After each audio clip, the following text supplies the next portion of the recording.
Comenzamos con la evaluación del proyecto Two Left Shoes y vamos a separar en una hoja de Excel, en la primera parte, todas las proyecciones y la evaluación por valor presente neto y por EVA. Eso va a estar en la primera hoja. Como ven, primero vamos a proyectar el estado de resultados, después el balance y finalmente EVA y Free Cash Flow.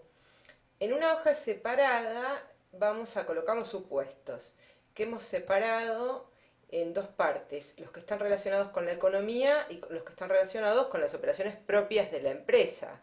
Por ejemplo, supuestos de la economía son la tasa libre de riesgo o la prima de riesgo de mercado. En cambio, es decir, rentabilidades alternativas que se obtendrían y que no dependen de esta inversión, sino de condiciones del mercado. Por otro lado tenemos los supuestos propios de la empresa que sí se pueden ver afectados por decisiones del management, como son, por ejemplo, los gastos administrativos o el costo de materiales, etcétera. Entonces hemos separado en esta hoja cuáles son los supuestos. Esto va a ser importante porque en este caso vamos a trabajar con análisis de sensibilidad, de modo que vamos a tratar de mover estos supuestos y pensar qué pasaría si nuestras proyecciones no son acertadas. Hemos puesto algunos nombres a determinadas celdas, por ejemplo, aquí en la celda E13, donde está la prima de riesgo de mercado, en el cuadro de nombres o namebox le hemos puesto el nombre prima.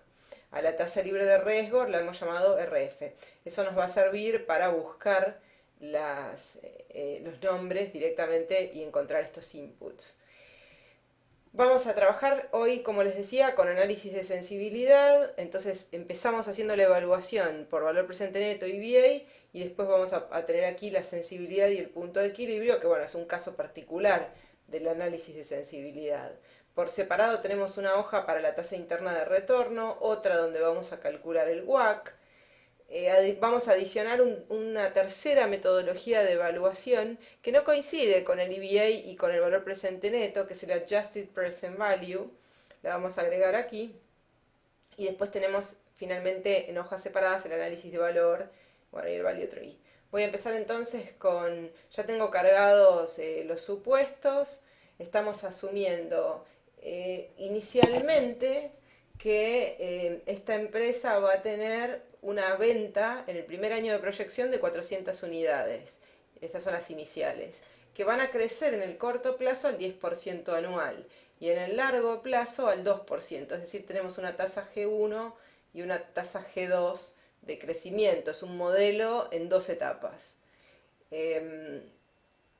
Luego, con respecto al resto del estado de resultados, tenemos acá el precio una vez que hagamos la proyección en unidades, tenemos el precio de cada unidad y tenemos costos que son variables, como en este caso el costo de materiales y de mano de obra que dependen de cada unidad, también la electricidad, mantenimiento, etc. Y hay otros costos que son fijos, como los gastos administrativos, que son anuales, de comercialización o de fábrica, etc.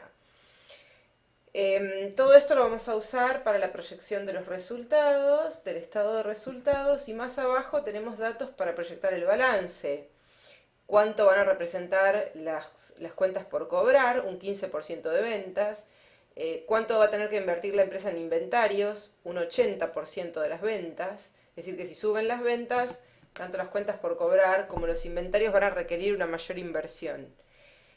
Por otro lado tenemos activos fijos, es decir, que no varían en función de las ventas, como son planta, propiedad y equipo, que van a ser fijos los primeros 8 años y después en el año 9 en adelante van a tener como un salto, lo cual es normal, tal vez es una ampliación de la capacidad de planta, ¿verdad? Y entonces vamos a asumir un importe mayor a partir de allí. Bueno, con estos datos entonces voy a ir a la hoja de proyecciones y evaluación y vamos a empezar con las proyecciones. Dijimos que las unidades iniciales eran 400, las voy a tomar de aquí y van a crecer al 10%. anual. Entonces, las que proyectamos para el primer año son 400. Para el siguiente año, 400 por 1 más el 10%. Y luego lo mismo, van a ser 440 por 1 más el 10%, que lo hemos llamado tasa de crecimiento de corto plazo, growth, o tasa de crecimiento de corto plazo, copio para todos los periodos. Estas son las ventas en unidades. Si el precio por cada unidad son $250, simplemente multiplicando las ventas proyectadas por el precio unitario, vamos a tener las ventas ahora expresadas en dólares. Que como ustedes ven van creciendo de 100 iniciales, de $100.000 iniciales, crecen hasta $214.000 estimados para el último periodo, que lo vamos a asumir perpetuo, es decir, vamos a asumir que esta columna a perpetuidad tiene un crecimiento constante, que era nuestra tasa de largo plazo. Si no recuerdo mal, era un 2%, ¿verdad? Vamos entonces ahora, para proyectar los resultados, recordemos que necesitamos ventas y después tengo que restarles todos los costos que vamos a tener directos o indirectos, y así llegamos a la ganancia de las operaciones. Más abajo vamos a tener que restar intereses e impuestos para llegar a la ganancia neta. La más importante, por supuesto, es la ganancia operativa, que es la que tenemos en la línea 24. Vamos a los costos. Hay costos directos de materiales, $70 por unidad, es decir, para 400 unidades, $28.000. Lo copio para todos los periodos. Luego tenemos mano de obra, $50 por unidad. Al ser 400 unidades son $20.000. Y luego tenemos otros de menor importancia, electricidad, que es $1.50 por unidad. Mantenimiento, que es $1.30 por unidad. Y gastos generales, que en este caso están definidos también por unidad. $2.60 por unidad. Copio para todos los periodos. Ahí tenemos entonces todos los costos directos. Hay otros costos que son indirectos, que no dependen del volumen. Gastos administrativos van a ser 1.500 fijos, ¿verdad? 1.500 todos los años iguales. Gastos de comercialización, 2.500, también fijos. Gastos de fábrica, 4.000. Les pongo el signo pesos antes de la letra y del número para fijar y establecer una referencia absoluta, es decir, que cuando la copio, que siempre siga jalando la misma celda, que es donde tengo el dato inicial, y no se corra la fórmula. Después gastos de distribución serían 3.250. Ahí tenemos entonces todos los gastos, todos los costos y gastos, tanto directos como indirectos. Vamos a establecer ahora las depreciaciones, que están establecidas acá como un 10%, pero las depreciaciones no se calculan sobre ventas, sino que dependen de la cantidad de activos. En este caso las depreciaciones son específicamente de la planta, propiedad y equipo. Entonces vamos a tener que detenernos aquí. No podemos avanzar con la proyección de los resultados, tenemos que detenernos porque necesitamos saber cuánto es la inversión en activos, particularmente en planta, cuál es la inversión bruta sobre la cual le vamos a calcular la depreciación. Entonces vamos a detenernos acá, vamos a pasar al balance y después volvemos. ¿Cómo proyectamos el balance? Bueno, la primera parte es simplemente una lista de los activos. Eso es lo más importante en la proyección del balance. Y va a haber algunos que van a aumentar junto con las ventas. En este caso, las cuentas por cobrar y los inventarios van a ser directamente una proporción de las ventas. Si la empresa quiere vender más, va a tener que invertir más en inventarios y va a tener que mantener mayores cuentas por cobrar, lo cual va a requerir una inversión. Después va a mantener algo fijo en caja y bancos, eran $6.000 fijos en caja y bancos. Lo puedo jalar directamente de los supuestos. Bueno, creo que no lo teníamos aquí, lo podemos agregar.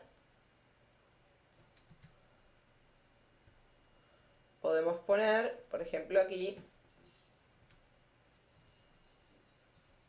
caja y bancos, un monto fijo de 6.000. Ahí está. Lo puedo llamar a esto caja. Y entonces, al mover este número, se va a mover también nuestra proyección del balance. Aquí tendríamos que escribir simplemente la palabra caja y lo va a jalar de aquella celda a donde pusimos el input original. Bueno, entonces vamos a tener un monto fijo en caja de $6.000. Las cuentas por cobrar van a ser un 15% de las ventas, es decir, tomo 15% y lo multiplico por el monto de ventas expresadas en dólares, que serían $100.000, o sea, va a tener que mantener $15.000 inicialmente y eso va a ir subiendo a medida que crecen las ventas. Fíjense que se duplican las cuentas por cobrar, más que se duplican. Bueno, de las mismas ventas calculo un 80% que van a ser los inventarios, multiplicando aquí los $100.000 por el 80%, copio para todos los años. Y entonces aquí tenemos todos los activos de corto plazo, la caja, las cuentas por cobrar, los inventarios. Sumo y tengo el total de activos corrientes para cada periodo. Arrancamos con 101.000 y terminamos con $209.000 en activo de corto plazo. Todavía no puedo calcular las depreciaciones porque no tengo calculado el activo fijo. En este caso, planta, propiedad y equipo, vamos a buscarlo en los supuestos. Nos decía que en los primeros 8 años, planta, propiedad y equipo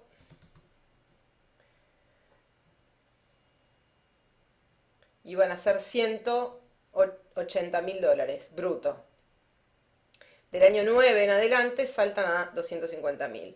Entonces, bueno, vamos a poner aquí planta, propiedad y equipo del corto plazo por los primeros 8 años, $180.000. Y aquí van a saltar a 250.000, que voy a jalarlo nuevamente de el cuadro de sensibilidades. Ahora llegó el momento de las depreciaciones. Entonces, la depreciación va a aparecer en dos lugares. En el estado de resultados, cada año voy a depreciar un 10% del monto que tengo bruto en los activos amortizables, en este caso planta, propiedad y equipo. Es decir, si voy a amortizar un 10% de los $180.000 que tengo en planta, tengo que amortizar $18.000.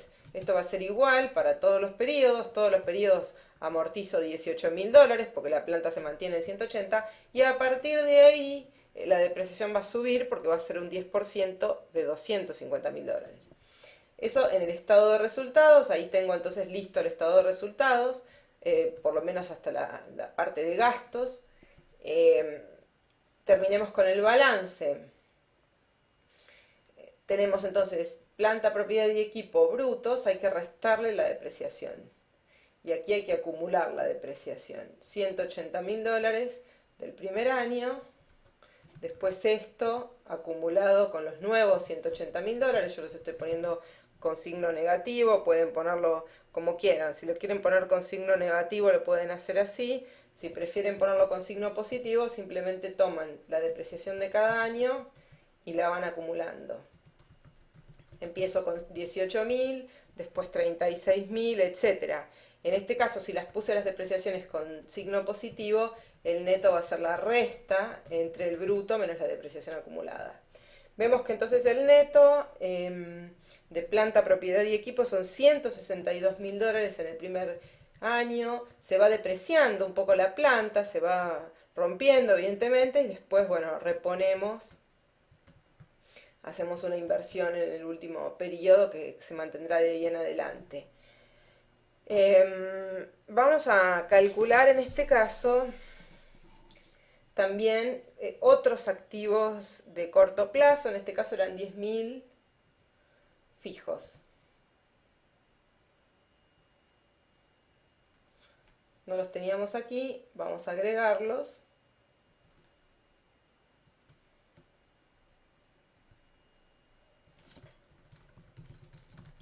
Otros activos no corrientes.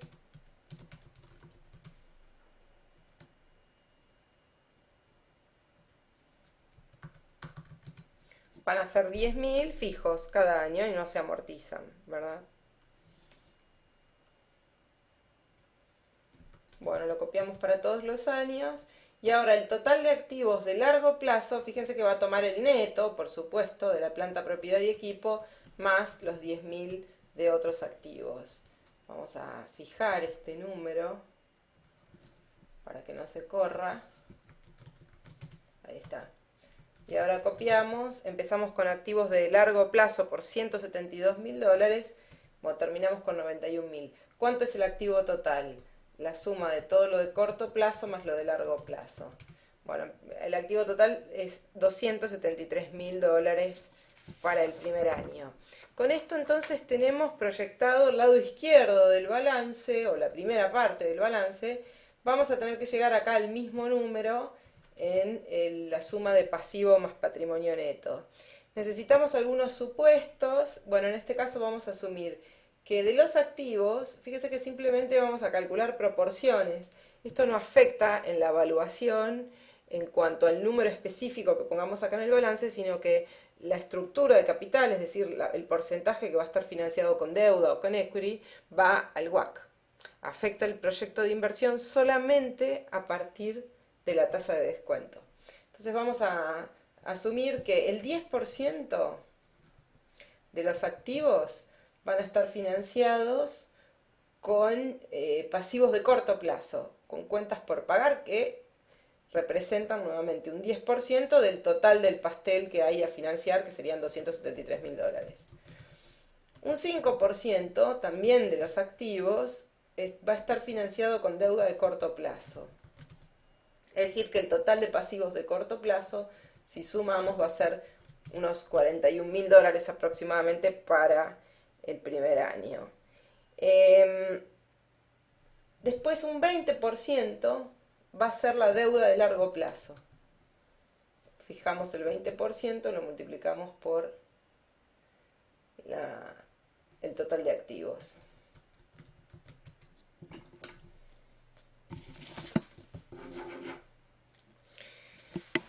Y ahora, bueno, nos queda, fíjense que si sumamos el total de pasivos, van a ser los de corto plazo más los de largo plazo, 95.000 para el primer año, 95.550, y si lo dejamos así, el balance no va a cuadrar, es decir, la suma entre pasivo más patrimonio neto, que acá el patrimonio neto está en 0, ¿verdad?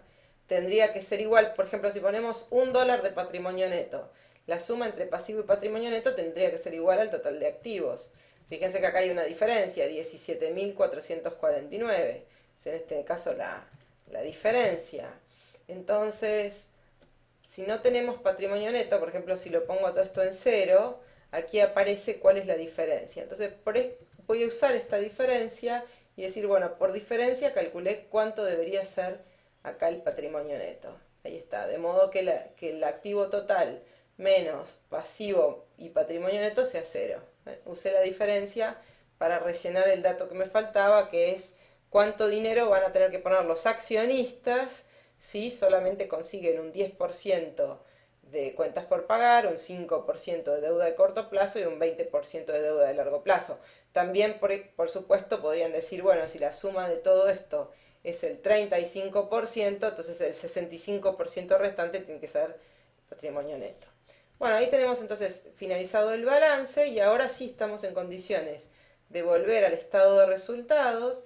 Ya hemos proyectado todos los ingresos, ¿verdad? Todos los gastos, inclusive las depreciaciones, incluso las depreciaciones.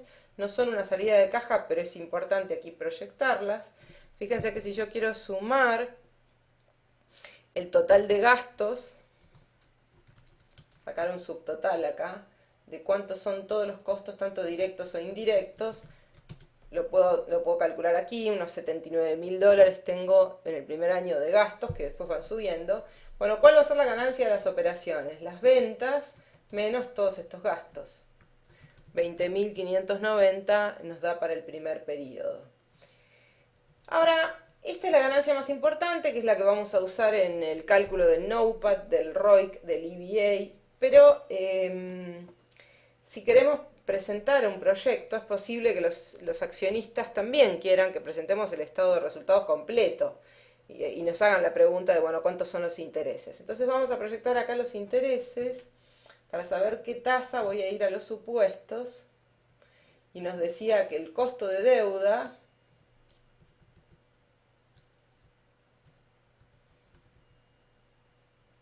acá la tasa de interés de deuda es un 7% anual.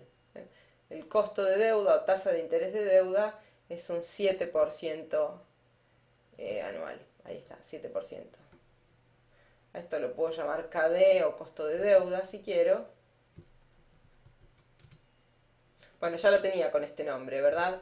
Podemos llamarlo acá costo de deuda 7%. Ya lo teníamos con este nombre. Bueno, podríamos simplemente acá poner costo de deuda y va a aparecer el 7%. ¿Sobre qué se calcula el 7%? ¿Sobre las ventas? ¿Sobre las ganancias? No, por supuesto que no. 7% depende del total de deuda que tengamos. En este caso va a ser la de corto plazo más largo plazo. Entonces vamos a ir al balance a buscar en la parte de abajo del balance cuánta deuda hay. Tenemos cuentas por pagar, deuda de corto plazo y deuda de largo plazo. Y con eso tenemos el total de pasivos. Asumamos que todos los pasivos, en este caso, tienen en promedio un costo del 7%. Es decir, que el total de pasivos, todos son onerosos, es decir, no hay ningún pasivo gratuito en este ejemplo. Y por lo tanto, el 7% se va a aplicar sobre los $95.000 que tenemos de pasivo total.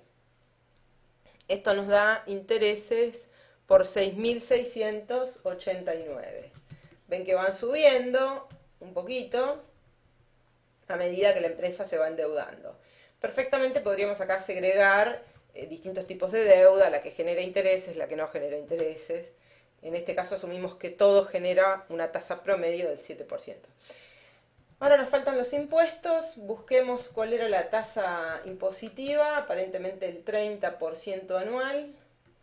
Vamos a ver, estaba acá dentro de los supuestos, la tasa de impuesto a la renta, 30% anual, que para calcular el impuesto real, la mayoría de las legislaciones nos permiten restar los intereses. Los intereses son deducibles, es decir, cuando yo voy a calcular el 30% sobre la ganancia que tengo que pagar impuestos, no necesito tomar la ganancia operativa, sino que puedo quitarle, achicarla, restando los intereses. Eso significa que los intereses sean deducibles. Es decir, no voy a pagar impuestos sobre la ganancia operativa, sino que voy a pagar impuestos sobre la ganancia operativa menos los intereses.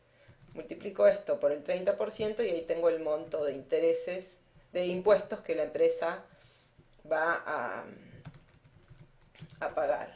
Vamos a copiarlo para todos los periodos, ahí está.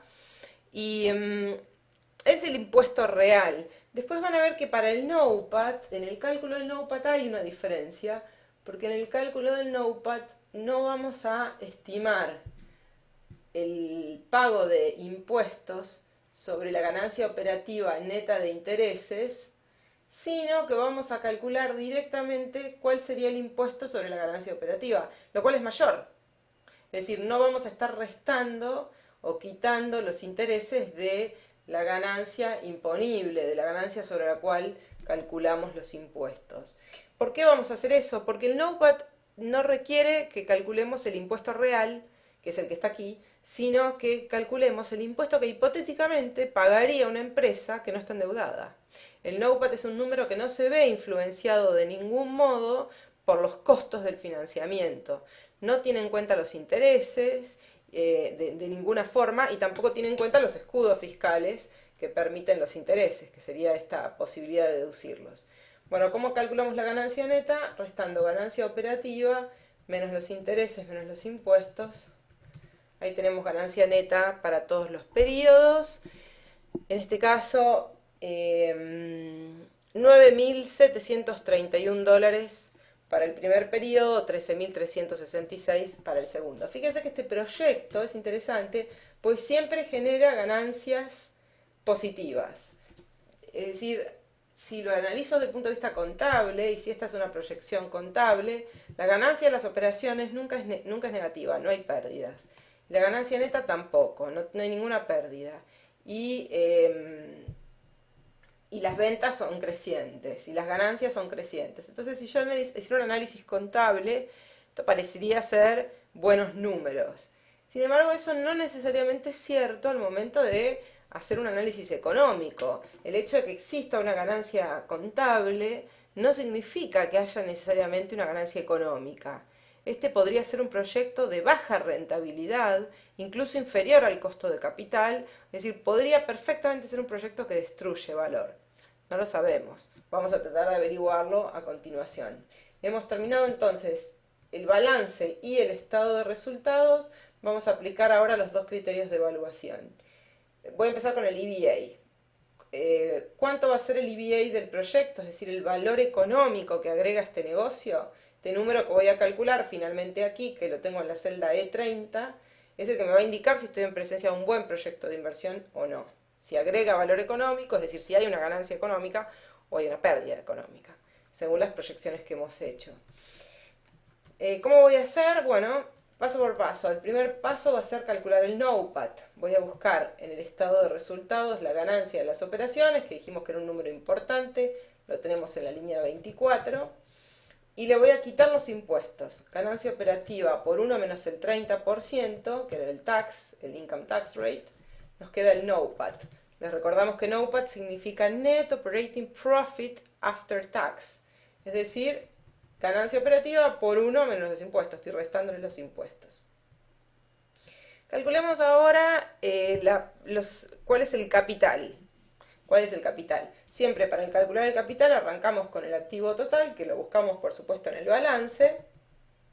Está en la línea 44 del balance. Ahí está. Y vamos a quitar los activos que no forman parte de la operación, por ejemplo, excesos de caja, que acá no hay porque hemos asumido que solo la caja que está aquí es la caja operativa, la que vamos a necesitar en la operación. Entonces no hay excesos de caja.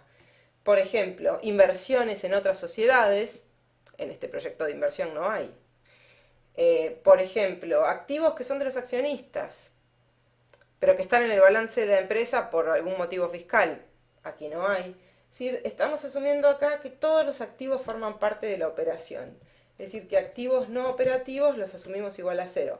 Y hemos puesto también que la deuda en su totalidad genera intereses.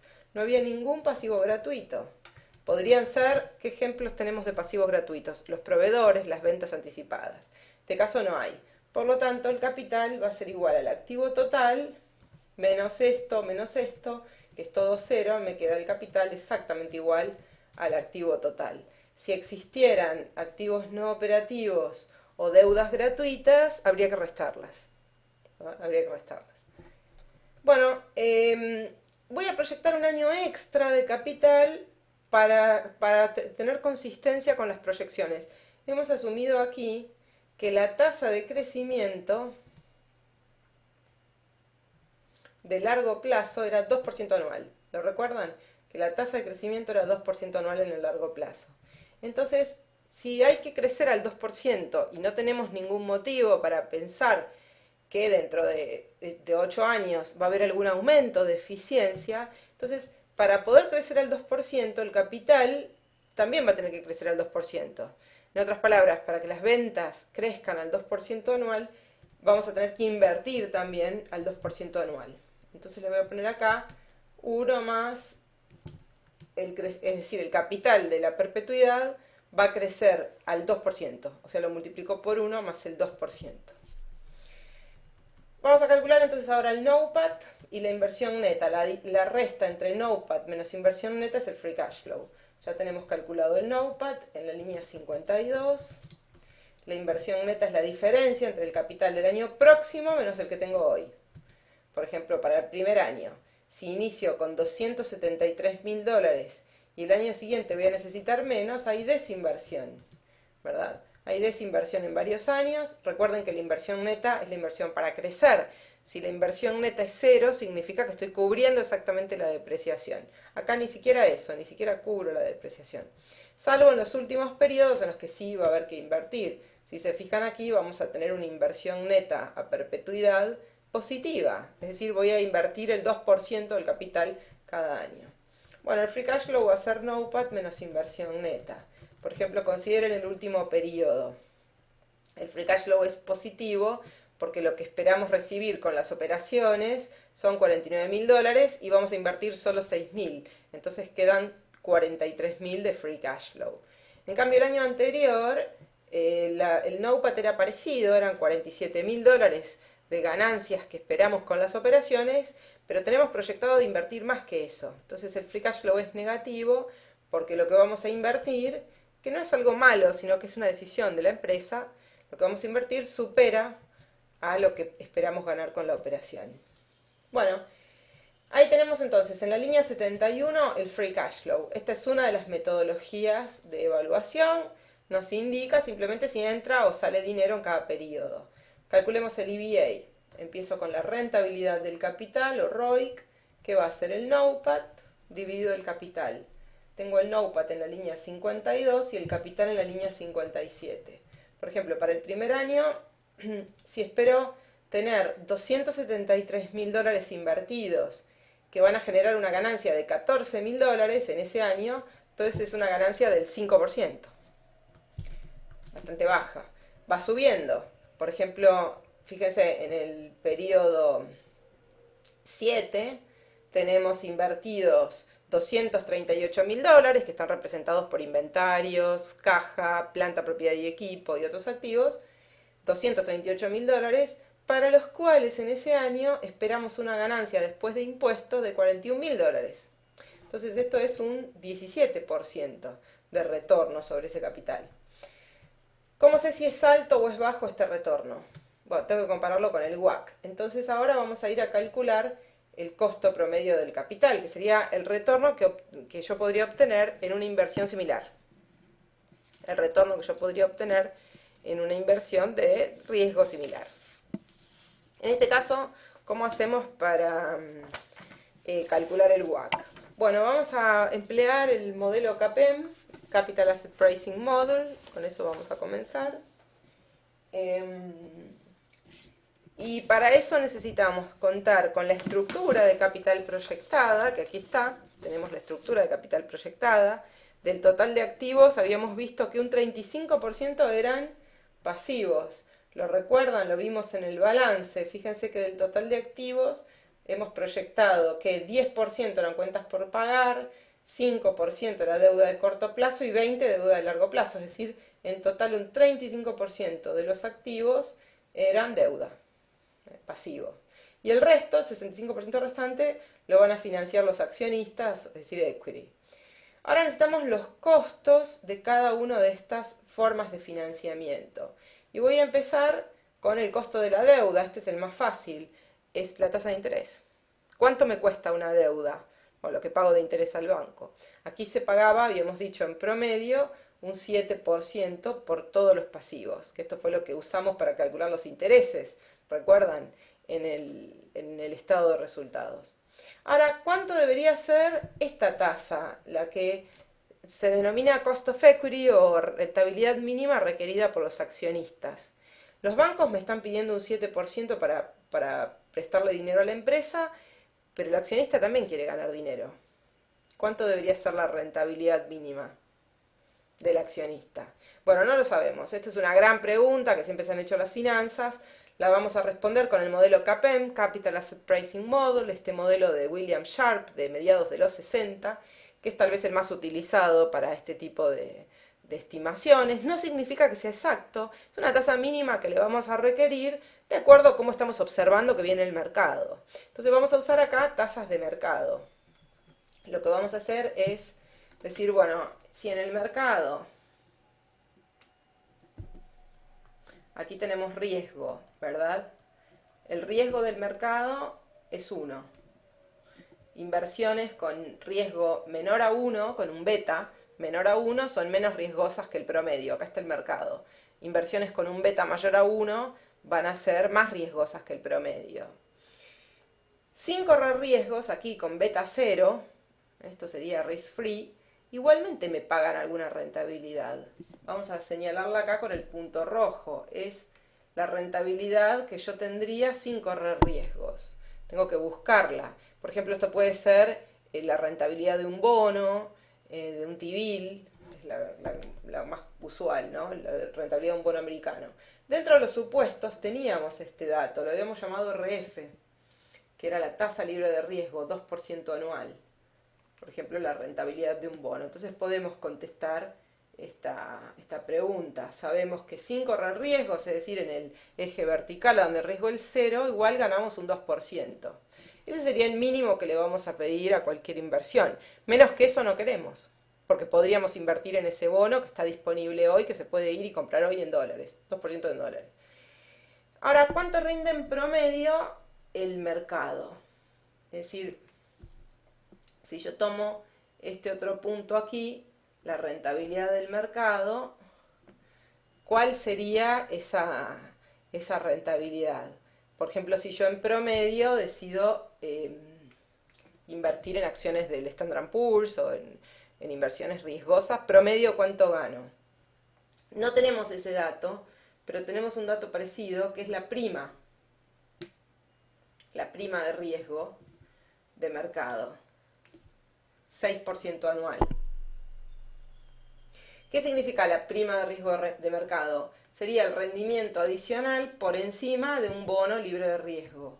Es decir, que acá 6% por encima de lo que me daba una inversión sin riesgo sería 8. Este punto evidentemente sería 8%. 6% era la prima, 8% sería la rentabilidad esperada para el mercado. El dato que nos daban sería esta diferencia, este segmento azul, que sería que estamos pidiendo un 6%, este segmento, esta diferencia, un 6% de prima por encima de una rentabilidad fija. Bueno, ahora con 2 puntos en el plano, porque ya sabemos, ya conocemos el punto rojo, que es que a riesgo cero el mercado me ofrece hoy rentabilidades del 2% en algún bono seguro. Y también sabemos este otro punto que lo voy a pintar en verde, que es que con riesgo promedio, es decir, invirtiendo en el Standard & Poor's o en alguna rentabilidad promedio de mercado, me puedo ganar un 8%, porque el mercado hoy está ofreciendo una prima de 6%. Entonces, con 2 puntos en el plano tengo una única recta que pasa por esos 2 puntos. Esta es la Security Market Line. El modelo nuevamente se llama Capital Asset Pricing Model. Y bueno, ahora me falta ubicar mi empresa. ¿Dónde está mi empresa? Es más riesgosa que el promedio, es decir, va a estar por acá por la derecha. Es menos riesgosa que el promedio, va a estar a la izquierda. Bueno, dentro de los datos, dentro de los supuestos, teníamos el beta para la empresa. Que fíjense que lo hemos asumido exactamente igual al del mercado, un beta 1. Entonces esto es sumamente fácil, porque significa que mi empresa también está situada aquí.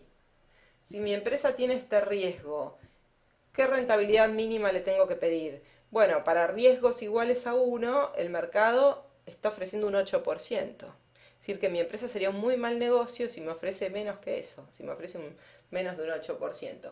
Lo mismo podríamos hacer con empresas más riesgosas, ¿no? Por supuesto, si tuviéramos una empresa que, digamos, estuviera a la derecha del mercado, supongamos aquí con un beta 1.5, ¿qué rentabilidad deberíamos pedirle a esa empresa? Supongamos esta empresa X que tiene un beta de 1.5. La rentabilidad mínima para X tendría que ser la tasa libre de riesgo más el beta por la prima de riesgo de mercado. Esta es la ecuación del modelo CAPEM, ¿verdad? Entonces tendría que ser 2%, estoy haciendo para otra empresa hipotética, 2% más 1,5 por la prima de riesgo de mercado que sabíamos que era 6%, 8 menos 2. Es decir, 1,5 el 6% da 9, más el 2%, esta empresa con menos de 11% de rentabilidad estaría ofreciendo un muy mal retorno. Ahí CAPEM nos ha devuelto la respuesta que queríamos para esta otra empresa. Bueno, en la nuestra esto es fácil porque el beta es 1, entonces nos tendría que dar 8%. Voy igualmente a calcularlo, si quieren, usando la función del CAPEM. Vamos a calcularlo aquí. y vamos a añadir un supuesto que no estaba en el enunciado original del modelo CAPEM de William Sharp o de Mosin o Traynor. Varios académicos lo desarrollaron casi simultáneamente en los años 1964, 65, 66, pero ninguno de ellos incluyó una prima para mercados emergentes. En Latinoamérica, por ejemplo, es común que los bancos de inversión, corporaciones que usan este modelo, agreguen una prima por riesgo país, reconociendo, por ejemplo, que no es lo mismo invertir en Haití que en Panamá, o en Venezuela que en Uruguay. Hay primas de riesgo, el mismo negocio, por ejemplo, poner un McDonald's que me va a producir los mismos flujos de caja, lo penalizo más fuertemente, le exijo una tasa de rentabilidad mayor, aunque sea el mismo negocio, si estoy en una economía con inseguridad jurídica o incluso personal, ¿no? Política, etcétera. Entonces podemos usar el primas por riesgo país que publican diversas consultoras y agregarlas al CAPEM. Como son las primas por riesgo país, son primas por encima del TIBIL, son sobretasas por encima de un TIBIL medidas en dólares, es como una especie de, es como el 6% que habíamos calculado como prima de mercado, pero ahora acá va a ser una prima por el riesgo específico de cada país. Entonces acá voy a completar el modelo CAPEM para llegar al cost of equity, que es lo que calculamos recién. Tasa libre de riesgo, 2%, dijimos. La prima de riesgo de mercado, 6%. El beta era 1. Y la tasa de riesgo país, vamos a buscarla dentro de los supuestos, era 7%. Entonces el cost of equity va a ser tasa libre de riesgo más el beta por la prima de riesgo de mercado. Esto es lo que acabamos de hacer recién es la ecuación de la recta que acabamos de ver, debería dar 8%. Y a esto le vamos a sumar algo que no estaba en el modelo original, pero que en la práctica se hace, que es, como mínimo no quiero 8%, quiero un 7% más, o sea, quiero 15%, porque este proyecto va a estar en una economía emergente. Entonces acá tenemos finalmente a los bancos que requieren un 7% por prestarnos dinero y a los accionistas que requieren un 15%. ¿Cuánto va a ser el WACC? Bueno, va a ser 7% por 1 menos la tasa de impuestos, porque recordemos que era deducible.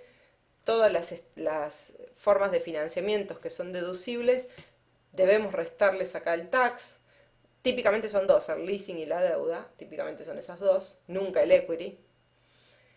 Bueno, entonces tenemos el 7% menos los impuestos, la deuda nos está costando 4.9.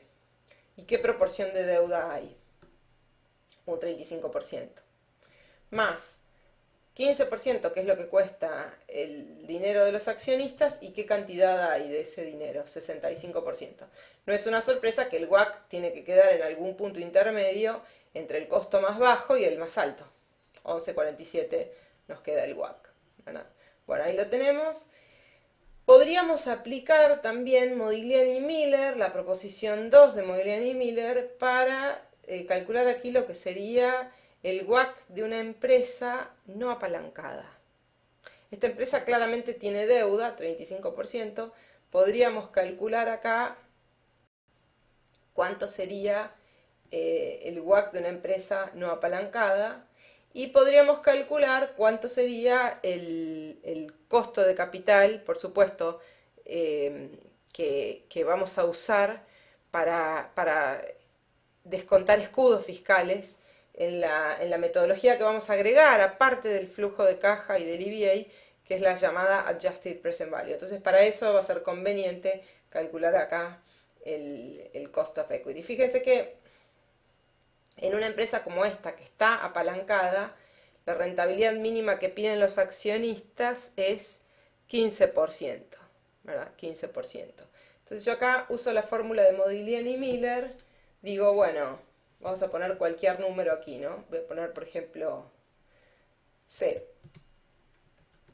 Esto lo vamos a llamar costo de capital de los activos, o KO, que significa el WACC sin impuestos, sin deuda. Ese es el WACC sin escudos fiscales y sin deuda. Entonces, sabemos que los accionistas piden un 15% para una empresa endeudada. Entonces aquí, usando la proposición 2, que sería la siguiente fórmula, vamos a tener que el cost of equity va a ser el costo de capital, el WACC, para una empresa no apalancada, más deuda equity, es decir, 35% dividido 65%, la relación de deuda con respecto al equity, por la diferencia entre la rentabilidad mínima requerida para todos los activos menos la de la deuda, que era 7%. Ahí está. Bueno, ahí nos dio un número cualquiera. Ahora lo que tengo que ir haciendo es subiendo este número para que el cost of equity termine en 15. Por lo tanto, no sé, puedo ir probando, por ejemplo, 10, 11, 12, no lo sé. Entonces lo que le voy a pedir es a Excel, con la función buscar objetivo, le voy a decir lo siguiente. Voy a ir al análisis what if, que está acá en la barra de herramientas. En inglés es what if, en español sería análisis y si, es decir, ¿qué pasaría si? Es el análisis y ¿qué pasaría si? Entonces le voy a pedir aquí buscar objetivo. Le voy a decir fije la celda del cost of equity en 15%. Y cambiando la celda amarilla, porque es la que yo quiero encontrar, es mi incógnita. Ok, 12.2. Ahí tenemos entonces los tres datos que necesitamos. El WACC, el cost of equity y lo que sería el unlevered cost of equity. Esto lo podemos llamar unlevered cost of equity. O que es lo mismo, coincide con el WACC de una empresa sin deuda. Coinciden, por supuesto. El WACC y el cost of equity son exactamente iguales cuando la empresa no está endeudada. ¿Por qué el cost of equity de una empresa que no está endeudada es 12 y no 15? Porque los accionistas, cuando la empresa se endeuda, corren más riesgo. Que esa es básicamente la proposición de Modigliani Miller. A medida que la empresa se va endeudando, eso le agrega riesgo. El accionista empieza a estar más nervioso. Por eso es natural encontrar que el costo mínimo requerido por los accionistas para una empresa sin deuda no lo calculamos con CAPEM, porque no tenemos forma de separar ahí, podríamos hacerlo, pero tendríamos que calcular un asset beta, pero lo podemos estimar acá con Modigliani Miller. Volvemos entonces a nuestra parte de evaluación. Ya tenemos el free cash flow calculado en la línea 71, nos falta descontarlo a valor presente. Ya tenemos el retorno del capital, 5.3, 6.8, etc. Y no sabemos si esto es alto o es bajo. Entonces lo vamos a comparar con el WACC. Dijimos que el WACC era 11.5, ¿verdad? Lo jalamos de acá, de donde lo hemos calculado, 11.47. 11.47 es el WACC. Vamos a agregarle algún decimal. Ahí está. El WACC es 11.47. Y entonces ahí puedo saber en qué periodos va a haber creación de valor y qué periodos va a haber destrucción de valor. Por ejemplo, es claro que en este punto, a donde la rentabilidad que obtenemos con este proyecto Two Left Shoes es 8%, pero la rentabilidad mínima que hemos calculado a partir de inversiones similares en el mercado, similares en términos de riesgo, es más alta. Entonces, otros negocios están dando rentabilidades superiores a la nuestra. Acá va a haber destrucción de valor. En cambio, en un periodo como este, a donde la rentabilidad que obtenemos por nuestro negocio, que llamamos ROIC, supera el costo de oportunidad, que sería lo que ganaríamos en otro negocio parecido, acá va a haber creación de valor. Es decir, EVA negativo y después EVA positivo. Eso debería ser lo que encontremos. Bueno, entonces calculamos el EVA, capital por ROIC menos WACC, la cantidad de capital de este año por la diferencia entre lo que rinde el capital menos lo que cuesta para cada año. Fíjense cómo es negativo al principio, después se transforma en positivo. ¿Cuál es el efecto final? No lo sabemos. No sabemos. Tenemos que descontar, antes de sumar la línea 71 donde está el free cash flow y la línea 75 donde está el EVA, tenemos que descontarlos a valor presente. Entonces vamos a calcular los factores de descuento. El primer factor va a ser 1 dividido por 1 más el WACC elevado a la 1.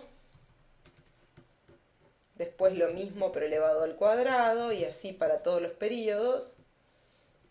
Después igual pero elevado al cubo.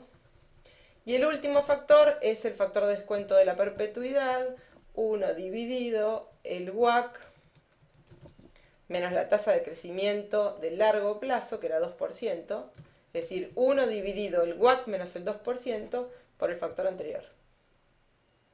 Calculamos el valor presente del free cash flow, es decir, tomo la línea 71 donde calculé el free cash flow, la multiplico por el factor de descuento, copio. Y después el valor presente del EVA, tomo el EVA que tengo en la línea 75, lo multiplico por el mismo factor de descuento, no necesito calcularlo dos veces.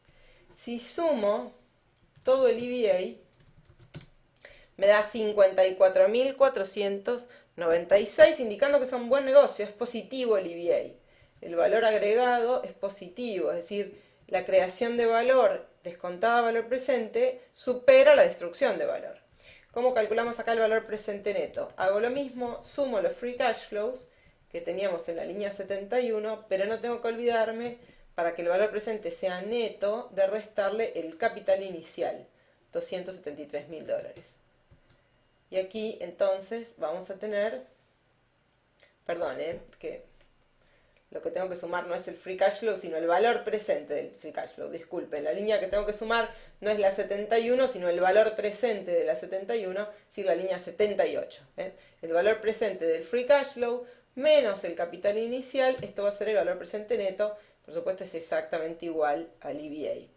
Si yo quisiera vender esta empresa, es decir, no quiero un criterio de elección, recuerden que el valor presente neto es un criterio. Si es positivo, aunque sea $1 positivo, indica que esto es un buen negocio. Lo mismo con el EVA. Pero si yo quiero tener una evaluación total de la compañía, lo que me dice el criterio del EVA es que cuánto vale la compañía. Vale el capital que tengo hoy más todo el valor agregado que va a generar en el futuro. Es decir, los 273.000 con los que inicio hoy, más todo lo que va a generar, que son 54.000. O sea, el valor es 327.496. Según flujos descontados, el valor de la empresa es la suma del valor presente de todos los flujos, sin restar el capital. Por supuesto, da lo mismo. Por acá hemos terminado entonces la primera parte de la evaluación. Nuestro diagnóstico inicial es que estamos en presencia de un buen negocio, pareciera ser, por lo menos a partir de nuestras estimaciones iniciales, que este es un negocio en el que vale la pena invertir. Vamos a la continuación a sensibilizar variables y hacer nuestros tests adicionales. Dos análisis adicionales que al EVA y al Discounted Cash Flow, que son la TIR, es decir, cuál es la rentabilidad que generan los flujos de este proyecto, una pregunta que siempre aparece en las evaluaciones, cuál es la TIR de su proyecto, y el Adjusted Present Value, es decir, el análisis del financiamiento. Vamos a empezar con la TIR, y este proyecto tiene una particularidad, que es que no podemos simplemente usar la función TIR de Excel, porque hay una perpetuidad. Es decir, el último flujo se asume para siempre. Si yo aplico la función TIR, por ejemplo, sobre estos flujos, estos últimos 43.000 me los van a tomar Excel como si fuera una única cantidad de dinero. Y en realidad yo estoy asumiendo que esto crece para siempre al 2%. El cálculo de la TIR es un poquito más sofisticado. Puedo traer acá los flujos que tenía. Fíjense, ahí está la inversión inicial. Tengo que traer todos los flujos, todo el flujo de caja. Y a partir del año 8, fíjense que va a ir creciendo al 2%. El anterior más el 2%. Tengo que hacerlo lo suficientemente largo, yo acá lo hice en muchos periodos, como para que estemos hablando de una perpetuidad. Lo hice hasta 2130, hasta muchos años al futuro. En algún momento se va a hacer cero. Ahora lo que necesitamos hacer es modificar este valor. Si existiera algún flujo negativo, que nos provoque un cambio de signo en el futuro. Entonces fíjense que eso sí ocurre. Si volvemos a los flujos de caja, tenemos flujos positivos, positivos, positivos. Hay solo un cambio de signo, ¿no? Porque nos falta acá la inversión inicial, que sería negativa, los $273.000. pero después tenemos flujos positivos y acá hay un flujo negativo. Es decir, que acá tengo un cambio de signo. Acá hay flujos positivos, acá hay un flujo negativo y después vuelve a ser positivo. Bueno, cuando esto existe, la TIR no se puede calcular así como está. Sería un error simplemente usar la función TIR, entonces, por dos motivos. Primero, porque hay una perpetuidad y segundo, porque hay varios cambios de signo. Con la regla de los signos, cada vez que hay un nuevo cambio de signo aparece una nueva TIR. Este es un proyecto que tiene múltiples TIR. Entonces lo que puedo hacer es modificar esta TIR descontando estos 16.000 a valor presente y acumulándolos con todos los flujos negativos que tengo al inicio. Esto va a ensuciar un poquito el análisis porque tengo que, fíjense, estos 16.000 los voy a sacar directamente. Bien. Los vamos a sacar y los vamos a acumular aquí.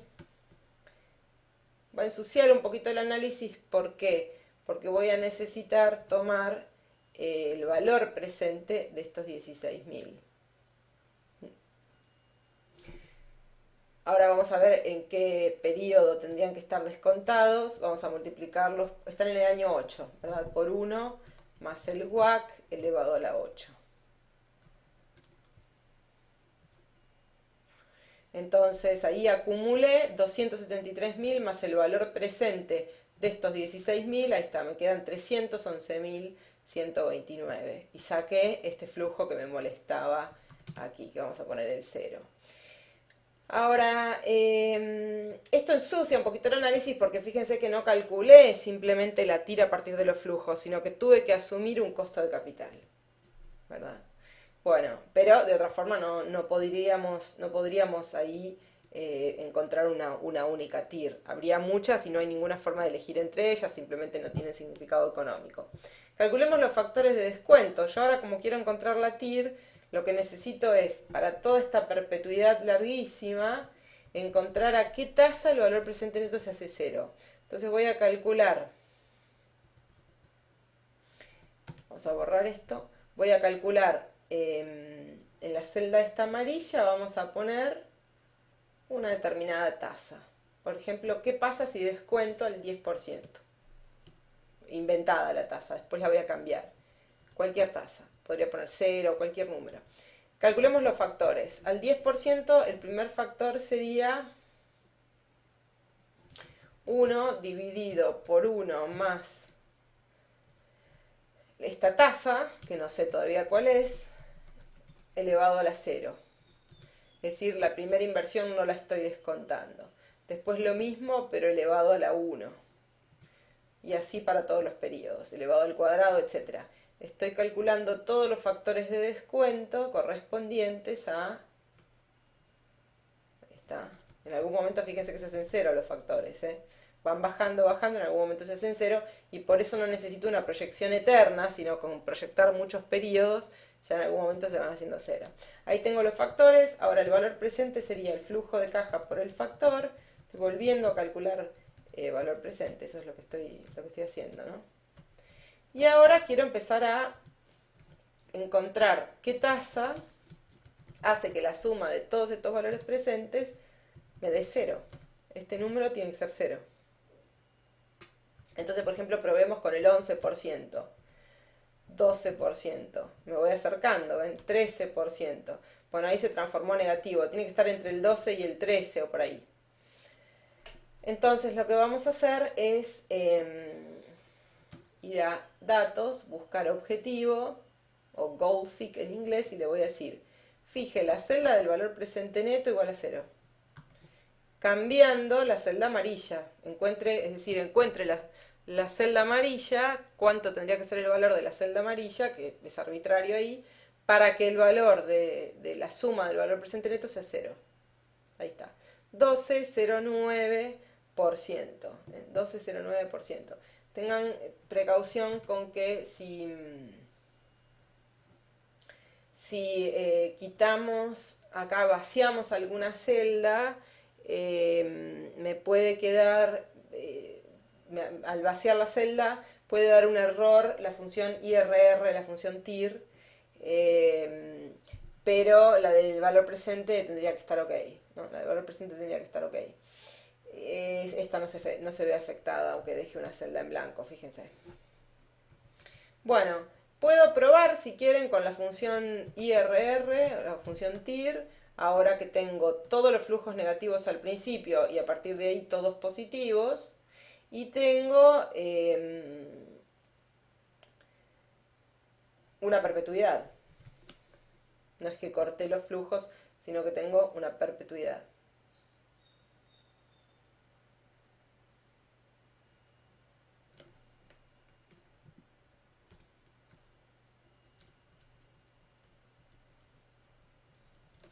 Fíjense que lo que obtengo con la función IRR debería ser lo mismo, ahí está, es exactamente lo mismo, usando la función TIR en español o IRR en inglés, usando esa función IRR sobre los flujos modificados, agrupando todos al principio los que son negativos y después todos positivos, obtengo lo mismo que hallé aquí con el goal seek, es decir, con buscar objetivo a partir de lograr pedirle a Excel que tome todos los valores presentes y la suma de los valores presentes de cero. ¿A qué tasa tengo que descontar estos valores presentes? Es decir, en otras palabras, ¿a qué tasa debo usar para calcular el factor de descuento? Bueno, descontando al 12.09, esto da cero. Es decir, esa es la tasa interna de rentabilidad del negocio. ¿Es buena? ¿Estamos frente a un buen negocio? No sé, tengo que comparar con el WACC. Tengo que comparar con el WACC. Fíjense que el WACC es inferior. ¿Cuánto inferior? Bueno, puedo comparar un poquito, más abajo está. La diferencia en favor de la TIR tiene que ser consistente con la evaluación que hice a partir del valor presente neto, por supuesto, que es que aquí la tasa de rentabilidad del proyecto supera a la alternativa, que era el WACC. La rentabilidad del proyecto es 12%, otras similares me estaban dando 11,5%. Entonces estamos en presencia, según el criterio de la TIR, de un buen negocio.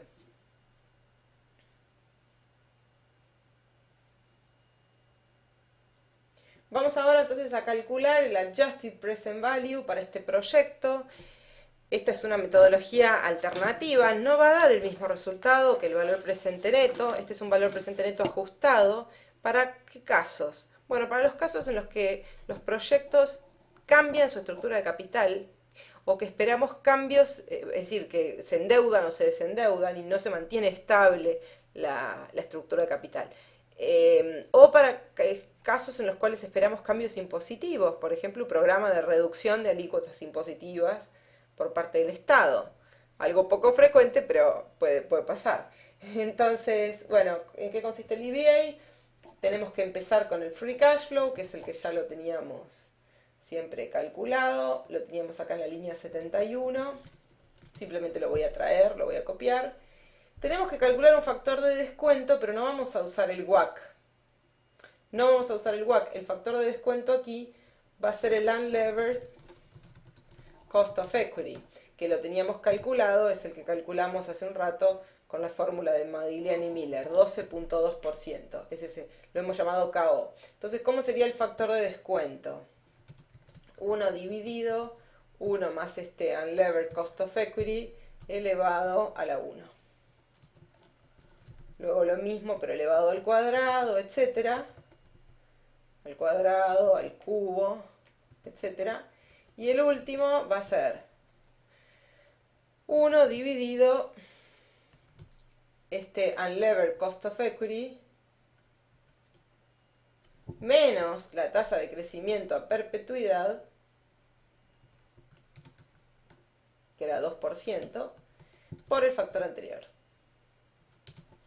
Ahora calculamos el valor presente. Lo que estamos haciendo es tomar los flujos de toda la empresa y descontarlos a una tasa muy alta. Este Unlevered Cost of Equity 12.2 es más alto que el WACC. Entonces estoy penalizando mucho los flujos. Si yo ahora sumo el valor presente de todos los flujos, me va a quedar un valor de la empresa solo de $301.000, cuando nos había quedado por EVA $327.000, al igual que por Discounted Cash Flow.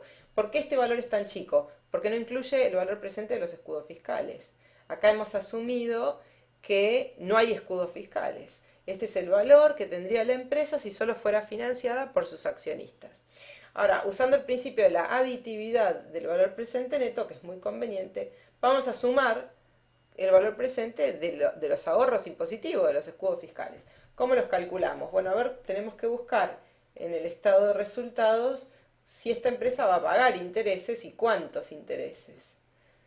Los tenemos aquí debajo de la ganancia operativa, en la línea 26. Estos son los intereses de deuda que la empresa piensa pagar. De esos intereses es deducible de impuestos un 30%. Entonces tomamos esos intereses y los multiplicamos por la tasa impositiva, 30%. Es decir, 2007, 1944, todos estos son ahorros de impuestos que estamos teniendo porque estamos endeudados. Es lo que nos han permitido deducir al momento de pagar impuestos. Que no podríamos deducirlos si la empresa la financiaron 100% los accionistas, por eso no estaban en el caso anterior. Ahora lo vamos a descontar, pero en lugar de usar, no usamos el WACC como tasa de descuento, tampoco usamos el Unlevered Cost of Equity, usamos el costo de deuda. Es decir, vamos a descontar al 7%, a la tasa de interés de deuda. Esta era la formulación original que presentaba Myers en el Adjusted Present Value. Hay otros, por ejemplo, Copeland usa también el Unlevered Cost of Equity, Luhrmann usa un poquito, del MIT, una tasa un poquito más alta del costo de la deuda. Hay un poco de discusión con respecto a qué tasa descontar, el efecto es mínimo y vamos a usar acá la formulación original, que es asumir que bueno, los intereses llevan más o menos un riesgo similar al de la deuda y los escudos fiscales por supuesto también. ¿Cuál va a ser el primer factor de descuento? 1 dividido 1 más el costo de deuda elevado a la 1. Punto 93. Así lo hacemos para todos hasta llegar al del año 8, que va a ser 1 dividido 1 más el costo de deuda elevado a la 8. El último factor es el de la perpetuidad, 1 dividido el costo de deuda menos la tasa de crecimiento de largo plazo, que era 2%, por el factor anterior. Calculamos el valor presente multiplicando cada escudo fiscal por su factor de descuento, sumamos. Y ahora entonces tenemos que cuál es el Adjusted Present Value de esta empresa. Bueno, esta empresa vale $301.000 si está financiada solo con los accionistas. Y además podemos sumar $36.000 adicionales si la endeudamos. O sea, $337.000 el valor estimado de esta empresa. Les recuerdo que con Discounted Cash Flow habíamos obtenido un valor un poco inferior, $327.000. La diferencia, bueno, está en los supuestos que hace el WACC al simplificar, al calcular promedios. Este método APB se podría decir que es un poquito más exacto. Bueno, finalmente, vamos a sensibilizar, como habíamos prometido, algunas de las variables. Nuestras conclusiones, que hasta ahora nos vienen indicando qué buen negocio, este es un negocio fantástico, todos los tests nos han quedado positivos, pero dependen de los supuestos. Porque esto depende de que podamos crecer al 10% por año, de que no nos suban los impuestos, de que no nos suban los intereses. Entonces vamos a sensibilizar algunos de estas variables. Yo acá seleccioné muchas, fíjense, seleccioné para mi análisis costo de materiales, costo de mano de obra, la depreciación, los gastos de fábrica, gastos de distribución, la rotación de inventario. Podemos sensibilizar todas las variables que ustedes quieran. Es interesante que sean muchas. Sobre todo, este análisis es muy gráfico para comparar costos que no son directamente comparables, pues están distribuidos en el tiempo, como son los costos variables, fijos, el costo del capital, los intereses. Es decir, tengo un montón de costos que aparecen después en el proyecto que directamente no los puedo comparar. En cambio, a través de esto sí, porque voy a poder ver cuál es el impacto sobre el EVA o el valor presente neto de un cambio en las variables. Entonces empecemos con los costos de materiales. Voy a sensibilizar más o menos 25%. ¿Cuál es el costo de materiales en el caso base? ¿Cuál es el costo de materiales en el caso base? $70. $70, acá está. Lo primero que voy a chequear es que al momento de hacer la evaluación, esos $70 de materiales no estén ingresados aquí como un número, no estén tipeados, sino que provengan de la hoja de supuestos. Bueno, eso está bien, es decir, estas dos hojas están vinculadas. Si yo cambio acá los materiales, se va a cambiar también la hoja donde está el EVA. Entonces, en el caso base, los materiales son 70 al 100%. ¿Cuánto es un 25% de esto? Por un 25% más. ¿Cuánto es un 25% menos? Bueno, por ejemplo, vamos a multiplicar el 95% por este número. Serían 66,50. Y así, el 75% de este número sería... ¿Qué pasa si los materiales caen a $52,50? Bueno, así lo hago para todo el rango. Por ejemplo, ¿qué pasa si suben un 10% los materiales? Es decir, de 70 a 77. Esto es lo que voy a analizar.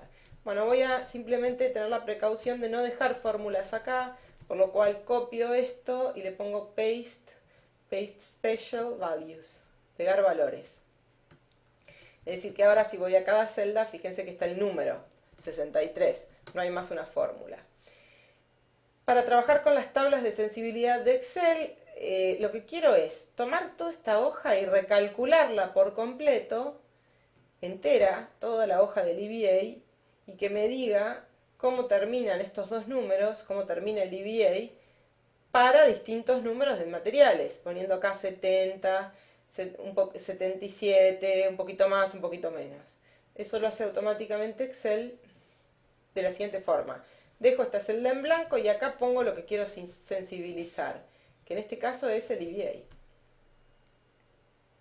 La variable que quiero sensibilizar es el EVA. Ahí está, la llamé EVA. La variable que quiero mover son los materiales.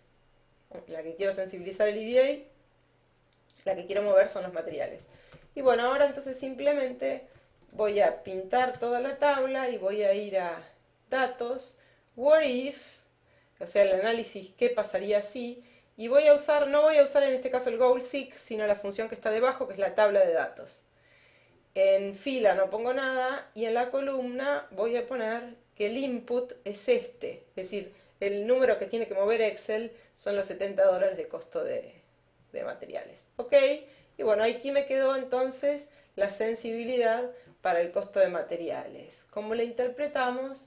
Bueno, noten por favor que si mis estimaciones estaban bien y el caso base es el número relevante, ¿cuánto es el EVA? 54.496. Este es el EVA en el caso base. Esto sería el caso base. Ahora, si logro una reducción del 25% de los materiales, fíjense cuánto aumenta el EVA. Casi que lo triplico. Aquí. Es bastante sensible. Pero por otra parte, dejando todo lo demás constante, con que me aumenten un 15% los materiales, cuidado que este proyecto no soporta más que eso, porque se transforma en negativo. Acá. Acá tendríamos mal negocio.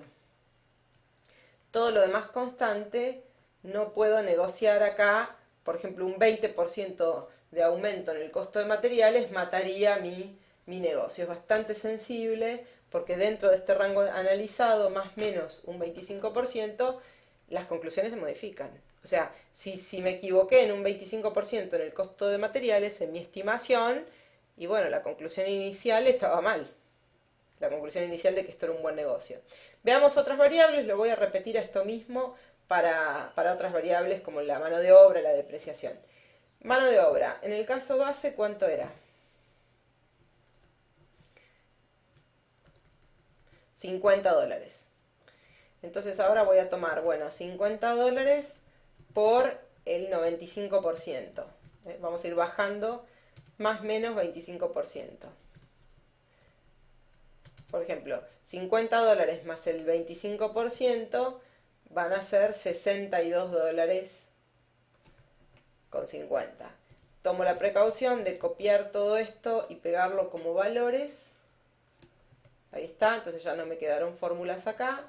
Me fijo que la hoja del caso base esté vinculada a la hoja en la cual estoy trabajando. Si me fijo acá la mano de obra, tendría que venir de mi otra hoja, así es, de la celda K9. Entonces, bueno, le voy a indicar a Excel que quiero que sensibilice el EVA, que en el caso base eran 54.496, ¿no? Y ahora voy a marcar toda la tabla, incluyendo la celda en blanco que está aquí, marco toda la tabla y voy a datos, what if, tabla, no pongo nada en la columna, en la fila y en la columna sí pongo acá el costo de mano de obra, que es la variable que quiero que mueva. ¿Ok? Ahí me quedó, fíjense que es menos sensible, porque si me equivoqué en el costo de materiales, un 25%, el proyecto se me hace negativo. En cambio acá, un 20% lo alcanza a soportar. Recién el 25% se me transforma en un poquito negativo, es menos sensible este caso. Lo repito para la depreciación. Me fijo primero entonces que la depreciación aquí esté jalada de los supuestos, este 10%, así es. Entonces digo, bueno, a ver, subamos, se acelero más la depreciación. La depreciación originalmente era 10% por año y ahora quiero un 95% de este número, por ejemplo.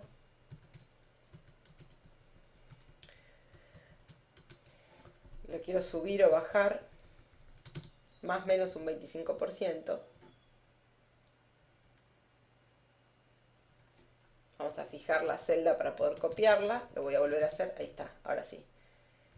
Fíjense que es fácil porque un 75% del 10% era 7,5. Un 25% más es 12,5. Bueno, copio estos números, los pego como valores. Pongo aquí la fórmula que quiero sensibilizar, que es la del EVA. Podríamos también poner, no sé, quiero sensibilizar cuánto me afectan los dividendos, quiero sensibilizar las ganancias, quiero sensibilizar el valor presente neto. Cualquier fórmula puedo sensibilizar aquí. Lo que va a hacer Excel con esta función es cambiar todo el caso base muchas veces para distintos números de este input que le estoy indicando. Bueno, voy a datos, tabla, what if. No pongo nada en columna, en fila, y en la columna pongo el 10%, que es la depreciación anual de los activos fijos. Ahí está. Bueno, nada sensible, muy poco sensible. Si me equivoco en este número, fíjense que casi no se ve afectado el valor presente neto. Me puedo equivocar bastante y casi no se ve afectado. Bueno, lo interesante acá es también puedo mezclar otras variables. Por ejemplo, acá la variable del balance, que era la rotación de inventario, fíjense que es bastante sensible. Puedo mezclar gastos fijos, como eran los gastos de fábrica, los puedo ir moviendo, eran gastos fijos, no dependían de las ventas, pero puedo sensibilizarlo igual. Puedo sensibilizar incluso la tasa impositiva, la tasa de interés, el costo de capital, el riesgo país, lo que quiera puedo sensibilizar aquí. Acá las más sensibles me quedaban la rotación de inventarios, el costo de materiales y el costo de mano de obra. Ahí es donde tengo que poner mis esfuerzos para estudiar bien esas variables, para no equivocarme. Y hay un análisis particular de sensibilidad, que es el de punto de equilibrio. Lo que se llama break-even point no es otra cosa más que sensibilizar el volumen. Es decir, qué cantidad de unidades tengo que vender para dejar de tener pérdidas y comenzar a tener ganancias, o para dejar de tener un mal negocio y comenzar a tener un buen negocio. Pero lo que se llama break-even point normalmente es algo contable, que sensibiliza la ganancia operativa o la ganancia neta, generalmente la operativa. Entonces acá yo puedo hacer esa misma tabla, la misma tabla, pero puse acá que me sensibilice esta ganancia, la ganancia operativa, con respecto al volumen, que son la cantidad de unidades que tengo que vender. Entonces lo hago para, si no vendo nada, tengo esta pérdida. Si vendo 50 unidades, tengo esta pérdida. Bueno, a partir de entre 150 y 200 llegué a break-even. Dejo de tener pérdidas y empiezo a tener ganancias, ¿verdad? Ahora, este que era el punto de equilibrio usual, yo acá lo calculé exactamente, fíjese que da 160, está en un punto intermedio entre estos dos. Este que era el punto de equilibrio usual no tiene mucha utilidad. ¿Por qué? Porque es la ganancia contable, no la ganancia económica. Esta es contable.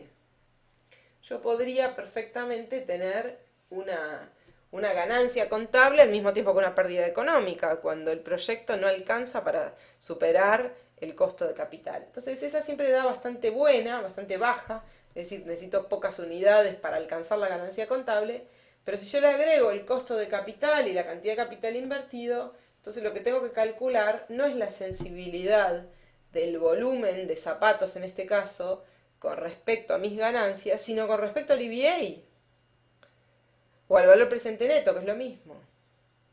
Entonces voy a repetir lo mismo que hacíamos recién. Acá fíjense que pongo que quiero sensibilizar. En esta celda pongo que lo que quiero sensibilizar es el EVA, al igual que lo hicimos recién, ¿no? Ingreso nuevamente la tabla y fíjense que me da que si no vendo ninguna unidad tengo una destrucción de valor de $338.000. Esa es mi destrucción de valor. Si vendo 300 unidades sigo teniendo valor presente neto negativo y VA negativo. A partir de algún número entre 300 y 350, que yo lo calculé acá es 344, a partir de ahí eso empieza a ser un buen negocio. Esta es una interesante pregunta para los inversores, decirles, mire, si usted va a crecer, todos los demás supuestos constantes, ¿no? Si usted va a crecer aproximadamente al 10%, como lo hacen otros negocios similares, ¿qué nivel de ventas, de unidad, qué volumen tiene que alcanzar para estar break-even, para que usted esté tranquilo? Así que esta es una pregunta siempre interesante. Definimos entonces acá los dos tipos de punto de equilibrio. El punto de equilibrio contable o de operaciones y el punto de equilibrio financiero, que está dado por sensibilizar no las ganancias, sino el valor presente neto o el EVA. Antes esto no se hacía, porque hacerlo con calculadora podía llevar un día entero. Pero a partir de las hojas de cálculo, fíjense que no hay ningún impedimento, porque no es más que usar la función tabla de Excel de la misma forma que lo hicimos con todas las otras variables y que, bueno, responden una interesante pregunta de los inversores. Finalmente, ¿cómo podríamos completar este análisis? Con una identificación de los value drivers. Hemos calculado ya el ROIC simplemente dividiendo NOPAT dividido capital, aplicando aquí la fórmula de DuPont, podemos rápidamente descomponer ese ROIC en los drivers de valor. Es decir, fíjense que acá tenemos que ese 5.3% que habíamos calculado para el primer año, que era la rentabilidad inicial, ¿no?, que salía de dividir NOPAT dividido capital, al mismo número, exactamente el mismo número, podemos llegar con la fórmula de DuPont. Vean por favor el video respectivo para ver una explicación adicional de cómo descomponer el ROIC en sus drivers de valor. Y entonces acá podemos ver de dónde salió ese 5.3%. ¿Por qué mejoró o por qué empeora? En este caso va mejorando, de 5.3 mejora a 6.8, después a 8.5. Bueno, ¿cómo se compone? Bueno, fíjense que hay algunas variables que han influido más que otras. En este caso tienen una aparente importancia aquí. Los materiales tienen un impacto sobre el ROIC, pero no han variado tanto. En cambio, por ejemplo, acá las depreciaciones han tenido un poco de efecto, sobre todo la rotación de caja, la rotación de los activos dentro de los activos de corto plazo no afectan ni las cuentas por cobrar ni los inventarios. Eso no ha sido un impacto en la mayor rentabilidad, lo cual, fíjense que si lo pensamos tiene sentido, porque a medida que esta empresa vendía más, iba necesitando más inventarios, iba necesitando más cuentas por cobrar, pero no más caja, ni más equipo. Entonces la rotación del equipo, la rotación de los activos como la caja, eso va permitiendo aprovechar los beneficios de escala y en este caso incrementar la rentabilidad. Acá tenemos entonces una explicación más detallada que nos permite ver con más profundidad no solamente que estamos proyectando que aumente la rentabilidad de esta empresa, sino de dónde viene ese aumento, ¿verdad? Podríamos analizar esto por cada unidad de negocios de la compañía, por cada producto, etcétera, y podríamos armar acá el value tree, que sería simplemente poner, acá lo tengo para 3 años, abajo ponemos el estado de resultados de 3 años en este caso y el balance, están jalados de las hojas anteriores, ¿no? Y entonces a partir de eso calculamos, bueno, ¿de dónde sale el EVA? Capital por ROIC menos WACC. ¿De dónde sale? Ahí está, ¿ven? ¿De dónde sale el ROIC? Bueno, márgenes por rotaciones. Acá tenemos nuevamente la descomposición del ROIC, que estaba con más detalle recién, la podemos hacer con menos detalle, pero desagregada. Por ejemplo, hemos clasificado todos los márgenes y todas las rotaciones. Entonces yo quiero ahora analizar qué margen. Bueno, de estos márgenes, nos podemos ver cuál es el que más cambia, ¿no? Fíjense que no hay cambios en el margen de materiales o mano de obra, pero sí hay en el de gastos indirectos, que se aprovechan mejor, impactando la rentabilidad. Y después a la derecha tenemos rotaciones. Las podemos clasificar en rotaciones del capital de trabajo, por ejemplo, rotación de caja, rotación de cuentas por cobrar, rotación de inventarios, y las de activo fijo, ¿verdad? Podemos tomar la rotación de activo fijo separándolas en la de planta y la de otros activos. Bueno, entonces así podemos apreciar lo mismo que teníamos recién de los value drivers. Acá está la fórmula completa con la que pueden preparar las dos hojas, la que vimos recién y esta. Aquí tenemos la rotación de los activos, o de lo que compone el capital, ¿no? Estas son las rotaciones, rotación de activos. Por ejemplo, acá tenemos la del working capital y la de los activos fijos, pero nada impide que ustedes agreguen cuantos activos quieran acá en el denominador. Y por otro lado tenemos los márgenes. Noten que hay una gran diferencia, que es que en el caso de los márgenes, todos los márgenes dividen algún tipo de costo o gasto en el numerador por las ventas en el denominador. Ambos números están tomados del estado de resultados, tanto las ventas como todos los costos y gastos. No está el balance ahí.